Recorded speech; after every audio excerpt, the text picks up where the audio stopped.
All right, so what I want to present to you next then is this slide which talks about how to come up with these argument forms. And so, first of all, I'll just say that for categorical syllogisms, right, which you can recognize, all you want to do really is replace, as I say here, the subject term and the predicate term with a single letter each. This is, again, why we looked at 3.1 before we did 1.5, so you can recognize those items.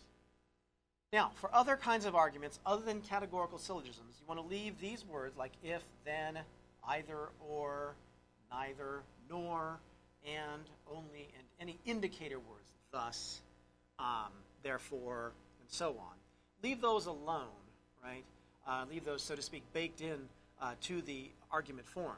And then the other words in that argument will become single letters. And I want to, as I say here, especially emphasize that in hypothetical syllogisms, like the argument we saw just on the previous example about the bus and work and so forth, in hypothetical syllogisms, a single letter will stand for an entire proposition, right? And I want to make sure you're aware of that critical difference between categorical syllogisms and hypothetical ones. In a categorical syllogism, the capital letter stands for a type of thing, which might be short, a single word like cat, might be calico cats, might be more complicated, but it will be a type of thing, whatever that letter stands for. Whereas for hypothetical syllogisms, the capital letters don't stand for types of things, they stand for entire propositions like today is Monday, or the earth is round, or what have you. Okay. So with that, now we're going to turn to invalid arguments, right, which is the whole process here that we're looking at today, the counterexample method, which deals with invalid arguments. And now this argument is going to seem, I think, somewhat familiar to you, right? All collies are dogs, all collies are mammals, thus all dogs are mammals. Sounds a lot like that first argument, but as you look at it a little bit more closely, you can recognize that what I have done here is switched one of the premises and the conclusion, right? I've switched them. And actually, I'm just telling you this, but we'll see it soon enough. That actually turns this into an invalid argument. I'm hoping that it isn't actually clear that it's an invalid argument because, and it might not be, because in fact every single one of these claims in this argument is true in reality. But as we saw earlier in the course, just because an argument has all true statements, that by no means ensures that it will be a valid argument, right? So we'll remember that. So here's here's the argument form, I should say. And you can, I hope, see where that came from, right? All C or D, all collies are dogs, and so on. In fact, what I'll do with that is go ahead and write that on the screen here so we can start to work on it here in just a minute.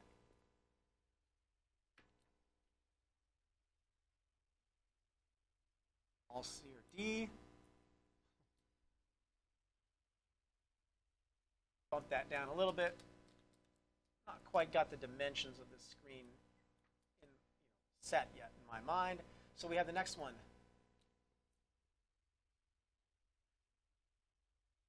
All C are M.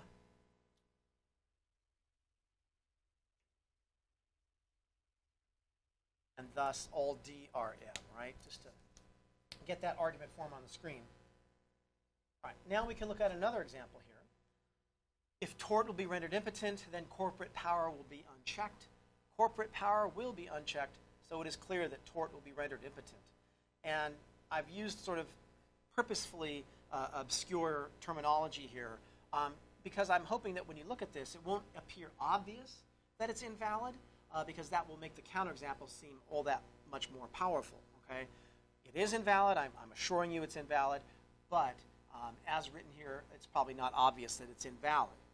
Once again, though, we can take the argument form of this as well, and I'll go ahead and write it down here in front of me, and then I'll get out of the way in just a minute. But basically, as you can see here on the screen, you end up with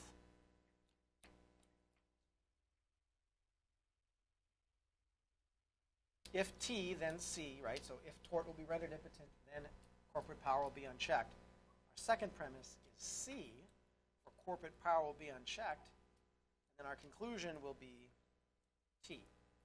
So what I'm telling you is that that is in fact an invalid argument form, but what we're going to learn now is how to use the counterexample method to show that it's invalid. All right. So I'm going to put this up here, and you'll have it referenced, and then I'm going to move this out, the slide out of the way, and then I'll put this into practice. Okay. But the first step for doing the counterexample method will always be to find the conclusion. And how are you going to do that? Well, as we saw in the previous examples here, you can use the indicator words that we looked at in 1.1, right? Words like because and thus and therefore. These tell you where the premise or premises are and where the conclusion is. And anytime you're given an argument to use the counterexample method on, that will be part of that process. The next thing you want to do is extract the argument's form, just as we've done here, okay? And you'll practice this multiple times to get the hang of it. Then you will focus on the conclusion and make substitutions that will cause the conclusion to be false. So we'll always start by focusing on our conclusion, whatever that is. And then when I say make substitutions, what we'll be talking about here is something for D in this case, something for M in that case. It comes down to, and then of course, just to finish this off, of course we have C here that's only in the premises. So again, we'll come up with something to plug in for C, a type of thing in each case here, since we're dealing with a categorical syllogism. What we want to do, though, to start is to make the conclusion false. In fact, as you'll see here, I like to put an F next to the conclusion to remind myself that I'm trying to make it false. Actually, just the way out, I'll put it over here. Okay, make that false. Then we're going to go ahead and plug in what we get into the rest of the problem. So we'll come up with something for D, might be dogs, we'll get to that. M might stand for milkshakes, for all we know. And then we're going to plug in whatever we come up with there into the rest of this problem. Now, it says make the remaining substitution so that the premises are all true. And in this case, the remaining substitution would be C. And so we want to make both premises true. Plugging something into C there that will make this whole thing true. And we'll work all this out here in just a moment, right? Well, what happens when we do that is that actually, when we do these 5 things successfully, we will have shown that the original argument is in fact invalid. And after we do this once, go through the process, as I like to do this, then I'll explain why it works in more detail. That's the idea here, right? Let me also just say here really quickly that when we begin to work on the hypothetical syllogism down here, we want to remember that when we're plugging things in to the conclusion and the premises here for our T and our C, we won't be plugging in types of things. We will be plugging in complete propositions, right? Because we're dealing with a hypothetical syllogism. So we'll be going back to our examples, right? And so here's the argument form for the one, and we're going to plug stuff in there to see if this will work.